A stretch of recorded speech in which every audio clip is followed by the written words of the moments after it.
Korea belum bisa move on.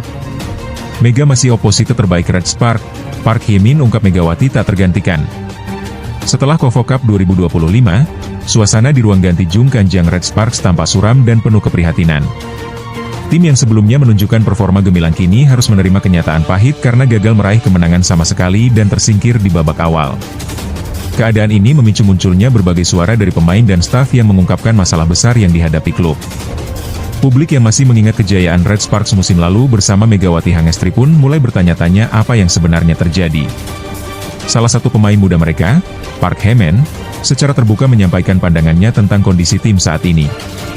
Ia mengakui bahwa absennya pemain kunci di posisi oposit sangat mempengaruhi performa tim. Megawati Hangestri, yang selama ini menjadi andalan di posisi tersebut, dianggap sebagai faktor utama keberhasilan serangan Red Sparks di masa lalu.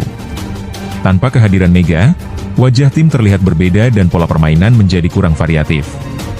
Hye-min menjelaskan bahwa saat Mega masih bermain, serangan Red Sparks sangat sulit diprediksi lawan karena kekuatannya dari belakang dan konsistensinya dalam mencetak poin. Sekarang, tanpa Mega, serangan tim menjadi lebih mudah diantisipasi, dan pola permainan pun menjadi monoton. Ia mengungkapkan bahwa ketergantungan besar pada Mega di masa lalu kini menjadi bumerang, meninggalkan kekosongan yang sulit diisi oleh pemain lain. Situasi ini menunjukkan adanya krisis di posisi opposite yang belum terselesaikan. Hasil buruk di KOFO Cup dan kritik dari pemain sendiri menandakan bahwa Red Sparks harus segera melakukan perbaikan strategi dan komposisi pemain. Tanpa solusi cepat di sektor ini, perjalanan mereka musim ini akan semakin berat. Dalam turnamen pramusim ini, Red Sparks harus mengakhiri langkahnya lebih awal. Mereka gagal melangkah ke babak berikut setelah kalah dari Giman Korea Expressway High-Pass dalam pertandingan penutup fase grup. Kekalahan ini memperpanjang catatan buruk mereka yang sebelumnya juga kalah di pertandingan pertama.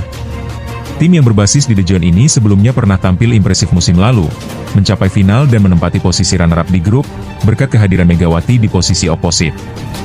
Musim ini, ketidakhadiran pemain penting seperti kapten dan setter utama, Yaum Hye-seon, sangat memengaruhi performa tim. Ia harus absen karena cedera lutut yang dialaminya pada April lalu dan sedang dalam proses pemulihan. Penggantinya, Kim China, belum mampu mengembalikan performa tim ke level optimal. Selain itu, karena jadwal kompetisi yang padat dan benturan dengan kejuaraan dunia, Red Sparks tidak menggunakan pemain asing selama KOFO Cup, termasuk duet asing Elisa Zanet dari Italia dan Wipawi Sitong dari Thailand yang didatangkan sebagai pengganti. Ketiadaan pemain asing ini membuat serangan Red Sparks bergantung pada pemain lokal seperti Lee On-pu, Park Hye-min, dan Jeon Da-ben, yang berusaha mengisi kekosongan. Di saat yang sama, tim-tim lain seperti IBK Altos, HP, GSK TXK, dan Hyundai Inkil State berhasil menembus semifinal.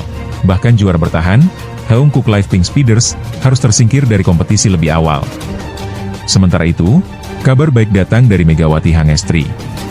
Ia direncanakan akan kembali memperkuat klub Turki, Manisa BBSK, setelah menyelesaikan kewajibannya bersama Banjatim di kompetisi Livoli Divisi Utama 2025.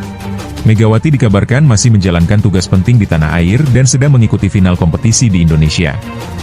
Ia masih terikat kontrak hingga akhir kompetisi dan diperkirakan akan tetap di Indonesia sampai 19 Oktober 2025, sebelum kembali berkiprah di Eropa. Dengan semua tantangan ini, Red Sparks harus segera berbenah agar bisa kembali bersinar dan menembus kekecewaan musim ini.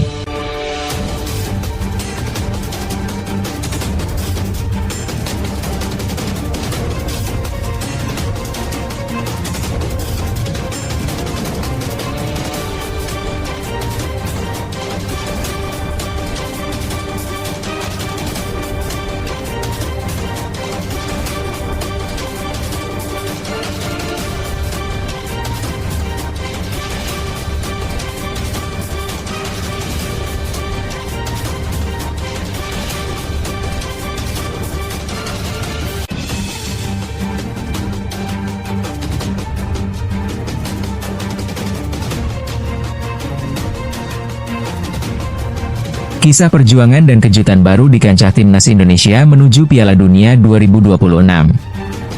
Bayangkan sebuah momen yang penuh ketegangan dan haru ketika latihan perdana timnas Indonesia di Bali berlangsung. Di tengah sorak-sorai penonton dan atmosfer yang penuh semangat, tiba-tiba muncul Elkan Bagot, pemain andalan yang membuat suasana semakin hidup. Kehadirannya bukan hanya sekadar kejutan, tetapi juga simbol harapan besar bagi masa depan skuad Garuda. Di saat yang bersamaan, Ada kabar sedih dari Ragnar Oratmangun yang harus absen akibat masalah kesehatan, menciptakan dinamika berbeda di skuad yang sedang berjuang keras menembus babak kualifikasi Piala Dunia 2026. Kabar terbaru dari pemusatan latihan dan pemilihan pemain. Pada Minggu pagi, PSSI secara resmi mengumumkan daftar 32 pemain yang akan mengikuti fase grup C putaran ketiga kualifikasi Piala Dunia 2026 zona Asia.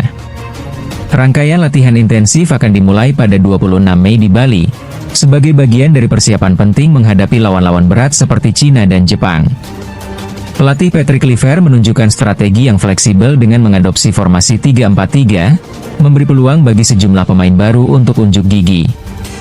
Salah satu berita utama adalah absennya Ragnar Oratmangun karena alasan kesehatan.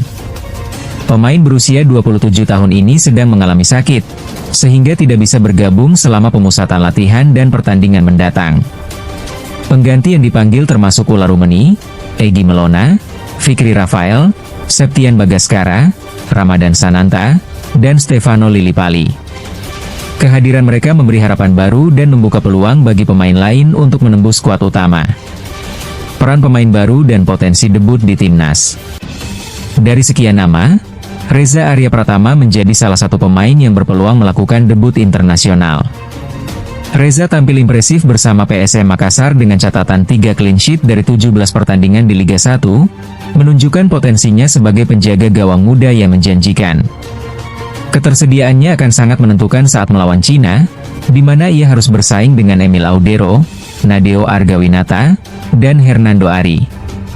Selain posisi penjaga gawang, sektor serangan juga menjadi fokus utama.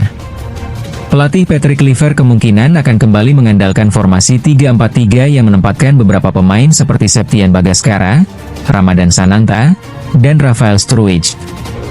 Sananta, yang kembali dari cedera, menunjukkan performa mengesankan di Liga 1, menjadi salah satu pemain yang patut diwaspadai. Di sisi sayap, Egy Melona menjadi kandidat utama menggantikan Ferdinand yang absen karena akumulasi kartu. Kondisi pemain dan strategi tim. Seiring absennya Ragnar Oratmangun, pelatih tidak ragu memanfaatkan peluang pemain lain untuk mengisi posisi penyerang tengah dan sayap. Beberapa opsi seperti menempatkan Sananta atau Septian sebagai ujung tombak, serta mengatur pola serangan yang lebih fleksibel, menjadi bagian dari strategi meredam kekuatan lawan.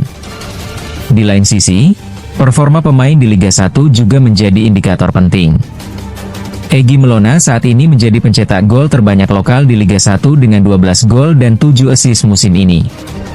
Pengalaman dan kerja keras Rafael Struijk juga memberi kekuatan di lini depan. Sementara pemain seperti Stefano Lillipali menunjukkan potensi besar sebagai pelapis yang mampu memberikan variasi dalam serangan. Perjalanan menuju babak final kualifikasi. Saat ini, posisi Indonesia di klasemen grup C cukup kompetitif. Dengan mengumpulkan 9 poin dari 8 pertandingan, skuad Garuda unggul atas Bahrain dan Cina yang masing-masing mengoleksi 6 poin. Untuk memastikan lolos langsung ke putaran final, Indonesia harus finish di posisi kedua. Jika tidak, mereka tetap memiliki peluang melalui jalur playoff di posisi 3 atau 4. Pertandingan krusial selanjutnya adalah melawan Cina di Stadion SUGBK Jakarta, pada Kamis, 5 Juni. Duel ini akan menjadi penentu langkah timnas Indonesia dalam mempertahankan peluang mereka menuju Piala Dunia 2026. Pelatih Patrick Kluivert telah memanggil 32 pemain, termasuk 3 pemain baru yang berpotensi melakukan debut, yaitu Reza Arya Pratama, Septian Bagaskara, dan Emil Audero. Debut dan tantangan pemain baru. Reza Arya Pratama, yang tampil menonjol di Liga 1, memiliki peluang besar untuk mengisi posisi penjaga gawang utama. Ia harus bersaing dengan Emil Audero, Nadeo Hernando, dan Hernando Ari, yang semuanya menunjukkan kualitas terbaik mereka.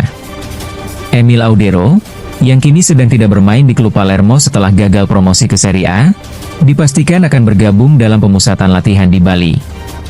Keberhasilannya dalam pertandingan Palermo yang berujung kekalahan di playoff menunjukkan bahwa ia tetap berkompeten dan siap mengisi kekosongan di bawah mistar gawang Indonesia.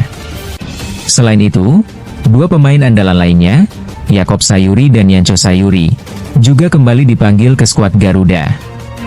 Yakob, yang telah membela Indonesia sebanyak 24 kali dan menyumbang 3 gol, menyatakan rasa syukurnya atas kepercayaan yang diberikan. Sementara Yancho, yang terakhir kali tampil di pertandingan persahabatan melawan Burundi, menyampaikan apresiasi dan semangat untuk kembali memperkuat tim nasional. Refleksi dan harapan ke depan. Perjalanan timnas Indonesia menuju Piala Dunia 2026 memang penuh tantangan dan dinamika.